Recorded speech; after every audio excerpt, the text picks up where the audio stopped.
కూటమి ప్రభుత్వం వచ్చి సంవత్సరం అయిన సందర్భంగా ఎన్నికల ముందు ఏదైతే ఈ కూటమి ప్రభుత్వం ప్రజలకి ఇచ్చిన హామీలు సూపర్ 6 హామీలు అమలు చేస్తామని చెప్పి ఓట్లు అడిగి అధికారం చేజిక్కున్న వెంటనే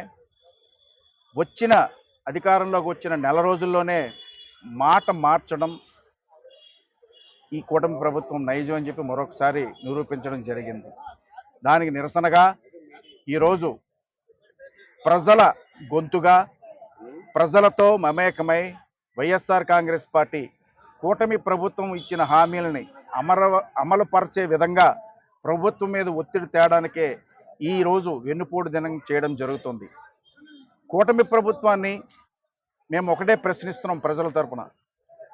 ఆ రోజు మీరు ఎన్నికల మేనిఫెస్టోలోని పెట్టిన హామీలు సూపర్ 6, అలాగే మిగిలిన అన్ని హామీలు కూడా ఆ రోజు ఆర్థిక పరిస్థితి మీకు తెలుసు.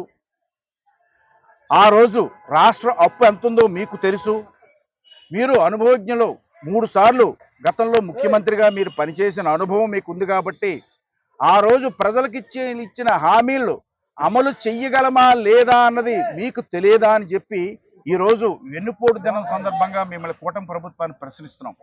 దయచేసి ప్రజలని ఇచ్చిన హామీలని మీరు నిలబెట్టుకుని రాబోయే రోజుల్లోనే సరే 4 సంవత్సరాల సుపరిపాలన చేసి మళ్ళీ ప్రజల వద్దకు ధైర్యంగా మీరు వెళ్ళే విధంగా పరిపాలన చేస్తారని ఈ వెన్నుపోటు దినం సందర్భంగా కూటమి ప్రభుత్వానికి విన్నవిస్తూ ప్రజల తరపున హెచ్చరిస్తున్నాం. మీ ద్వారా ప్రభుత్వానికి తెలియజేస్తున్నాం.